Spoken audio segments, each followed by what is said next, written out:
기도드리겠습니다. 하나님 아버지, 이번 주도 유년부 친구들 예배드릴 수 있게 해주시면 감사드립니다. 이 시간 유년부 친구들이 주님께 찬양 올려드릴 때 주님으로 영광 받아주세요. 예수님의 이름으로 기도드렸습니다. 아멘. 선생님이 믿음으로 하면 승리해요 하고 일어섭니다. 믿음으로 승리해요. 첫 번째로 약속의 문 활짝 열어 찬양드리겠습니다.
두 번째로 노아처럼 찬양드리겠습니다.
마지막으로 나는 예배자입니다. 찬양드리겠습니다.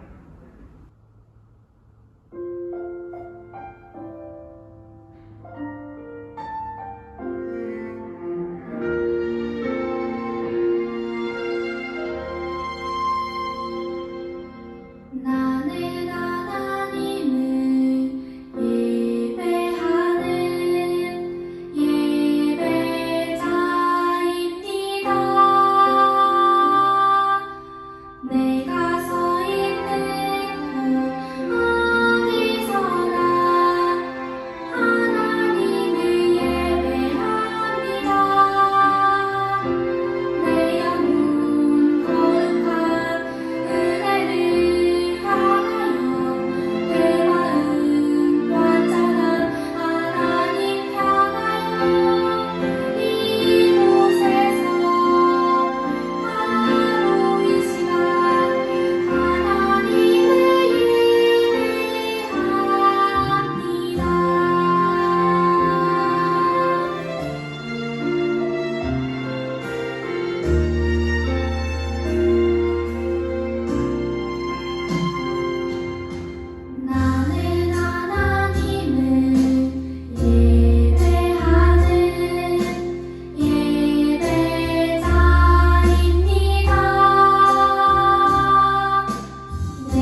오늘 우리에게 주시는 하나님의 말씀은 사무엘하 9장 1절부터 13절까지의 말씀이에요. 사무엘하 9장 1절부터 13절까지의 말씀 우리 함께 화면을 보면서 읽어보도록 할게요. 시작! 다윗이 이르되 사울의 집에 아직도 남은 사람이 있느냐? 내가 요나단으로 말미암아 그 사람에게 은총을 베풀리라 하니라. 사울의 집에는 종 한 사람이 있으니 그의 이름은 시바라. 그를 다윗의 앞으로 부르매 왕이 그에게 말하되 내가 시바냐 하니 이르되 당신의 종이니이다 하니라. 왕이 이르되 사울의 집에 아직도 남은 사람이 없느냐? 내가 그 사람에게 하나님의 은총을 베풀고자 하노라 하니 시바가 왕께 아뢰되 요나단의 아들 하나가 있는데 다리 저는 자니이다 하니라. 왕이 그에게 말하되 그가 어디 있느냐 하니 시바가 왕께 아뢰되 로드발 암미엘의 아들 마길의 집에 있나이다 하니라. 다윗 왕이 사람을 보내어 로드발 암미엘의 아들 마길의 집에서 그를 데려오니 사울의 손자 요나단의 아들 무비보셋이 다윗에게 나아와 그 앞에 엎드려 절하매 다윗이 이르되 무비보셋이여 하니 그가 이르기를 보소서 당신의 종이니이다. 다윗이 그에게 이르되 무서워하지 말라. 내가 반드시 내 아버지 요나단으로 말미암아 내게 은총을 베풀리라. 내가 내 할아버지 사울의 모든 밭을 다 내게 도로 주겠고 또 너는 항상 내 상에서 떡을 먹을지니라 하니 그가 절하여 이르되 이 종이 무엇이기에 왕께서 죽은 개 같은 나를 돌아보시나이까 하니라.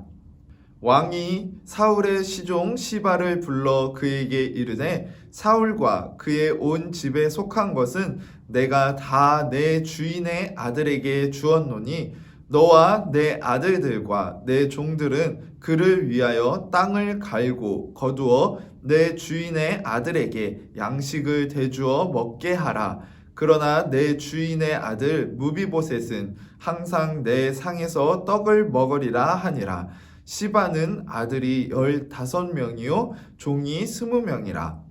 시바가 왕께 아뢰되 내 주 왕께서 모든 일을 종에게 명령하신 대로 종이 준행하겠나이다 하니라. 무비보셋은 왕자 중 하나처럼 왕의 상에서 먹으니라. 무비보셋에게 어린 아들 하나가 있으니 이름은 미가더라. 시바의 집에 사는 자마다 무비보셋의 종이 되니라. 무비보셋이 항상 왕의 상에서 먹음으로 예루살렘에 사니라. 그는 두 발을 다 절더라. 아멘. 사랑하는 유년부 친구들, 한 주 동안도 건강하게 잘 지냈나요? 여러분, 오늘은 사무엘하 9장의 말씀을 통하여서 하나님께서 우리에게 무엇을 가르쳐 주시는지 함께 살펴보려고 합니다. 그럼 오늘 말씀의 제목부터 같이 한번 읽어볼까요? 화면을 보면서 같이 읽어봅시다. 시작! 사랑의 파이프. 다시 한번 시작! 사랑의 파이프. 자, 여러분, 오늘 본문 말씀을 통해서 우리가 들으려고 하는 이 말씀의 제목은 바로 사랑의 파이프예요. 여러분, 파이프가 뭔지 알아요? 파이프는요, 여러분, 이 긴 관을 이야기해요. 그러면 이 파이프는 어디에 쓰일까요? 여러분, 우리 집에도 이 파이프가 있는데 이 파이프가 직접 보이지는 않을 수도 있어요. 그런데 이 파이프가 하는 역할은요, 중간 통로로서 무언가가 흘러갈 수 있게 물 같은 게 흘러갈 수 있게 해주는 그런 길의 역할을 하는 거예요. 그러면 여러분, 사랑의 파이프가 뭘까라고 생각해 보면서 오늘 말씀을 한번 같이 살펴볼게요. 자, 여러분은 혹시 산이나 계곡으로 놀러 가본 적이 있나요? 여러분 산이나 계곡 같은 데에 가보게 되면은요 물이 흐르는 것을 볼 수 있어요. 그 산의 높은 곳에서부터 낮은 곳까지 물이 졸졸졸졸 하고 이렇게 흐르는데 여러분 그 흐르는 물을 한번 보면은 어때요? 굉장히 깨끗하죠. 어떤 데는 너무 깨끗해가지고 작은 물고기들이 살기도 해요. 자, 그런데 여러분 만약에 여러분 물이 흐르지 않는다라고 생각을 해봐요. 여러분 흐르지 않는 물은 어떻게 될 것 같아요?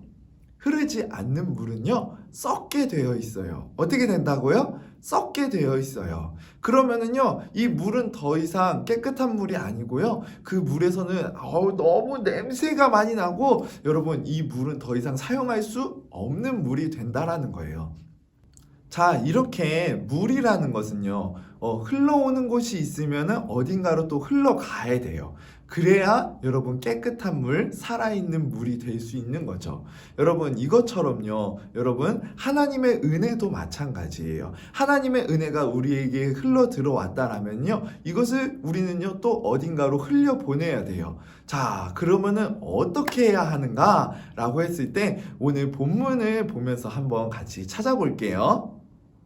다윗이 이스라엘의 두 번째 왕이 된 후에 여러분 하나님께서는 이 다윗과 늘 함께 해주셨어요. 그래서 하나님 은혜로 말미암아 이 하나님께서 함께 해주심으로 말미암아 다윗은요 모든 전쟁에서 승리할 수 있게 되었고요. 그리고 평안한 삶을 살 수 있게 되었어요. 더 이상 다른 나라들이 이 이스라엘을 얕보지 못하게 되어서 여러분 이 이스라엘은요 더 이상 다른 나라의 공격을 두려워할 필요가 없는 그런 강한 나라가 되었던 거죠. 그리고 하나님께서는 이 다윗이 하는 모든 일들이 잘 풀릴 수 있게 하셨어요. 그것을 잘 할 수 있는 사람들을 신하로 붙여주셨고 여러분 그래서 이 다윗이 하는 모든 일들이요 하나님으로 말미암아 잘 해결되었다라는 거예요.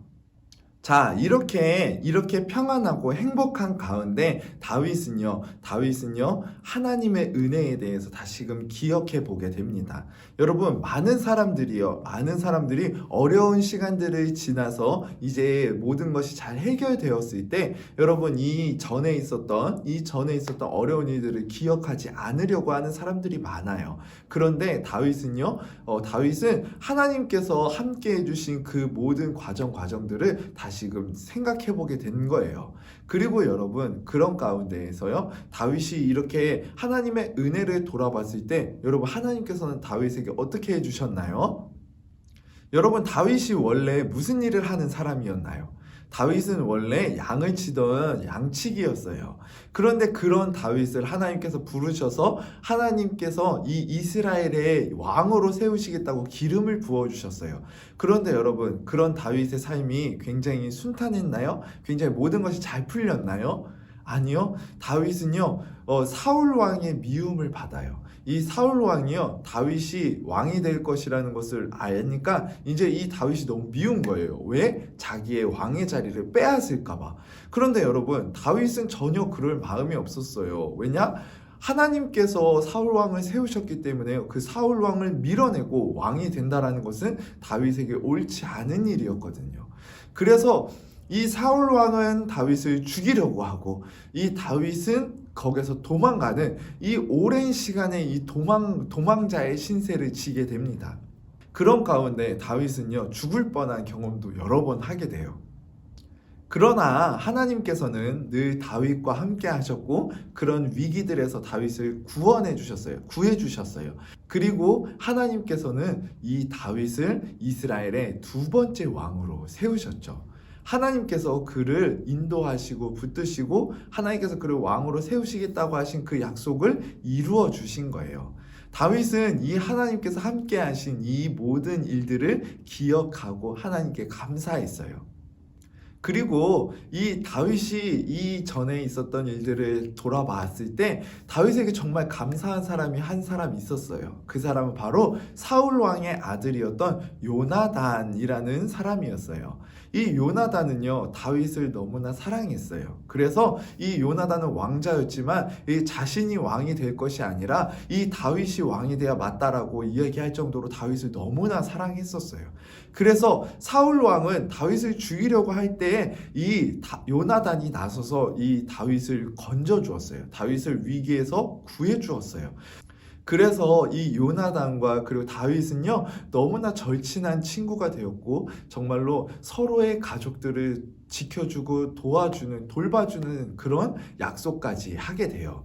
자, 그랬을 때 여러분 다윗이요 자신의 그 목숨을 구해주고 자신이 너무나 사랑해줬던 그 요나단을 기억했을 때에요 그 혹시나 이제 이 요나단의 아들이나 아니면은 그 가족들이 살아있는 사람이 있는지 한번 그 찾아서 내가 받은 이 사랑을 되갚아 줘야겠다, 이 사랑을 그들에게 베풀어 줘야겠다라고 생각을 하게 돼요.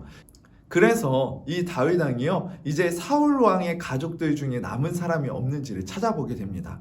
그런 와중 가운데에요 이 사울 왕을 섬겼던 종이 있었는데 그 종의 이름은 시바라는 사람이었어요. 이 시바라는 사람이 있어서 다윗이 그를 불러서 그에게 물어봅니다. 혹시 사울 왕의 가족들 중에 살아남은 사람이 있느냐, 내가 하나님의 은총을 그에게 베풀고자 한다라고 말이죠. 그랬을 때 이 시바가요 한 사람이 남아있다라고 했어요. 그 사람은 바로 요나단의 아들 무비보셋이었습니다. 누구라고요? 무비보셋. 자, 이 무비보셋이 있는데 무비보셋은 다리를 저는 사람이라 그래요. 다리가 불편한 장애인이라는 거죠. 그래서 다윗이 드디어 사울 왕의 자녀들 가운데 그리고 내가 사랑했던 그 요나단의 아들이 있다니 너무나 기뻐했었어요. 이 무비보셋은요 로드발이라는 땅에 암미엘의 아들 마길이라는 사람의 집에서 숨어서 지내고 있었거든요. 다윗은 이 사실을 알고 빨리 사람을 보내서 무비보셋을 데려오게 합니다.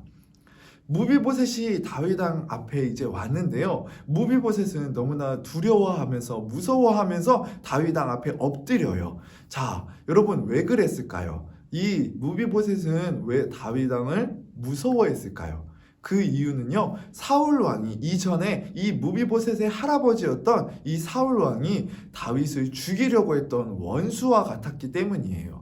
그래서 이 사울 왕의 손자였던 무비보셋은요 혹시나 사울 왕이 너무나 미워서 자기를 죽이려고 부른 것이 아닌지 그래서 무서워했던 거죠. 그렇게 두려워하고 있는 이 무비보셋에게 다윗이요 굉장히 따뜻하게 이야기를 해줍니다. 두려워하지 말라고, 나는 나에게 사랑을 베푼 그 요나단을 기억하여서 너에게 은총을 베풀 것이라고 말이죠. 다윗은요 무비보셋에게 이 사울 왕이 가지고 있던 모든 땅들을 그대로 이제 주었어요. 그래서 이 무비보셋은 이 사울 왕의 모든 재산들을 물려받게 되었고요. 그리고 원래 사울을 섬기던 종이었던 이 시바와 그의 가족들을 이제 무비보셋을 섬기는 자로서 세웁니다. 자, 그리고 거기서 끝이 아니에요. 무비보셋은 이 다윗 왕과 늘 같이 식사하는, 이 다윗 왕의 상에서 같이 떡을 먹는 그런 은혜를 받게 돼요. 그 당시 왕과 함께 밥을 먹는다, 왕과 함께 식사를 한다라는 것은요 왕이 굉장히 귀하게 여기는 사람이라는 의미가 있어요. 그래서 왕과 굉장히 가깝거나 정말로 나라에서 제일 높은 그런 사람들만 함께 할 수 있었는데 여기에 이 무비보셋을 늘 함께 하게 하겠다라고 다윗은 이야기한 거예요. 그것은 내가 이 무비보셋을 정말로 아낀다라는 것을 보여주는 것이죠. 무비보셋은 깜짝 놀랄 수밖에 없었어요. 왜냐하면은 자기가 죽을지도 모른다라고 그렇게 걱정하면서 왔는데 오히려 이 다윗 왕이 이 무비보셋에게요 너무나 많은 사랑과 은혜를 베풀어 주었기 때문이죠. 그래서 다윗 왕이시여, 제가 무엇이기에 이 죽은 개와 같은 저에게 이렇게 은혜를 베푸십니까? 라고 할 정도로 너무나 놀랍고 감사했어요. 다윗 왕은 이 무비보셋을 굉장히 사랑해 주었고, 그리고 자신의 아들들, 즉 왕자들과 똑같이 이제 다윗 왕과 함께 식사할 수 있도록 그래서 존귀한 자로 세워 주었던 거예요. 다윗이 이렇게 할 수 있었던 이유가 무엇일까요? 그것은 첫째로는 하나님의 은혜를 기억했기 때문이에요. 하나님께서 자신에게 부어준 은혜를 알았기 때문에, 그리고 그거에 감사했기 때문에요, 이렇게 다른 사람을 사랑하고 그리고 섬길 수 있었던 거죠. 그리고 두 번째로는요, 요나단을 기억했기 때문이에요. 자신의 목숨을 지켜주고 그리고 자신을 너무나 사랑해준 그 요나단의 그 은혜와 사랑을 기억했기 때문이에요. 그래서 이 다윗은요, 이 요나단을 보는 것처럼 이렇게 무비보셋을 보았어요. 그러면 얼마나 사랑스럽겠어요. 왜냐? 이 다윗과 요나단은 정말로 절친한 친구였기 때문이죠. 그래서 이 다윗은요, 요나단이 자신에게 베풀어준 그 은혜와 사랑을 기억하며 그 은혜와 사랑을 이 무비보셋에게 흘려 보내준 거예요. 자, 여러분, 그런데 하나님께서 우리를 보실 때에도 마찬가지라는 것을 혹시 알고 있나요? 여러분, 하나님께서는 죄인된 우리의 모습을 보시는 게 아니라 정말로 우리를 구원하신 예수 그리스도, 예수님의 그 은혜와 사랑을 보시면서 그 예수님을 통하여 우리를 바라보시고 있기 때문에, 여러분, 그래서 우리는 하나님의 은혜와 사랑을 누릴 수 있는 자들인 거예요. 하나님께서 예수 그리스도를 통해 우리를 바라봐 주시기 때문인 거죠. 그렇다면 여러분, 이제 하나님의 은혜와 사랑을 받은 우리, 하나님의 은혜와 사랑을 받은 우리는요, 이것을 어떻게 해야 될까요? 나만 가지고 있으면 돼 라고 생각하면 될까요? 여러분, 그러면은 물이 흘러가지 않아서 썩는 것처럼요, 여러분, 그것은 하나님이 기뻐하시는 뜻이 아니에요. 하나님의 기뻐하시는 뜻이라는 것은 하나님께서 우리에게 주신 은혜와 사랑을 다른 이들에게 잘 흘려보내주는 것. 그래서 여러분, 오늘 말씀의 제목이 뭐라고요? 사랑의 파이프. 뭐라고요? 사랑의 파이프. 하나님께서는요, 우리가 사랑의 파이프가 되어서 하나님의 사랑과 은혜가 우리에게 부어졌을 때에 그것을 다른 이들에게, 정말로 사랑과 은혜가 필요한 자들에게 잘 흘려보내주기를 바라세요. 여러분, 그러기 위해서는 어떻게 해야 될까요? 우리가 하나님의 은혜와 사랑을 받을 때 먼저 그 은혜와 사랑을 기억하며 감사해야 되고요, 또한 그 은혜와 사랑을 기억하며 여러분, 다른 사람들에게도 그것을 잘 흘려보내주는, 그래서 우리가 다른 사람을 사랑으로 섬겨줄 수 있는 그런 사람들이 되어야 한다라는 거예요. 여러분, 그러므로 우리가요, 하나님께서 나를 얼마나 사랑하셨는지, 그리고 하나님께서 나에게 어떤 은혜를 부어주셨는지 이 한 주 동안 깊이 한번 생각해보고, 그리고 또 그것을 깨달았다라면 감사하고, 그리고 거기서 끝이 아니죠? 이 하나님의 사랑과 은혜를 정말로 흘려보낼 수 있는 사람이 누구인지를 잘 생각해보고, 그것이 내 사랑하는 친구가 될 수 있고 가족들이 될 수 있어요. 자, 그래서 우리가 그것을 정말로 실천할 수 있는, 사랑으로 섬겨주고 또 사랑으로 기도해줄 수 있는 그런 우리 유년부 친구들 되기를 진심으로 소망합니다. 알겠죠, 여러분? 자, 이제 두 눈 감고 우리 두 손 모으고 같이 기도하도록 하겠습니다. 사랑의 하나님 아버지, 감사합니다. 오늘도 우리에게 귀한 말씀 허락해 주셔서 정말로 우리가 하나님의 은혜와 사랑을 받은 자들로서 어떻게 살아가야 하는지 깨닫게 해주심을 감사합니다. 우리가 다윗처럼 정말로 은혜와 사랑을 받은 자라면 그 은혜와 사랑을 잘 흘려보내줄 수 있는 사랑의 파이프가 되어야 함을 우리가 깨달았사오니, 이제 우리에게 부어주신 은혜와 사랑을 기억나게 하시고 감사하게 하시고, 또 그것을 다른 이들에게 잘 전하고 또 다른 이들을 사랑으로 섬길 수 있는 우리 모두가 될 수 있도록 인도하여 주시옵소서. 이제는 우리를 사랑하사 구원하신 예수 그리스도의 크신 은혜와 하나님의 한량없으신 사랑과 성령의 교통하심이 오늘 말씀을 듣고 내가 사랑의 파이프로서 정말로 하나님께서 내게 베풀어 주신 은혜와 사랑을 다른 이들에게 잘 흘려보내주는 그런 믿음의 삶을 살겠다고 결단한 사랑하는 우리 유년부 모두의 머리 위에 이제로부터 영원토록 함께 있을지어다. 아멘.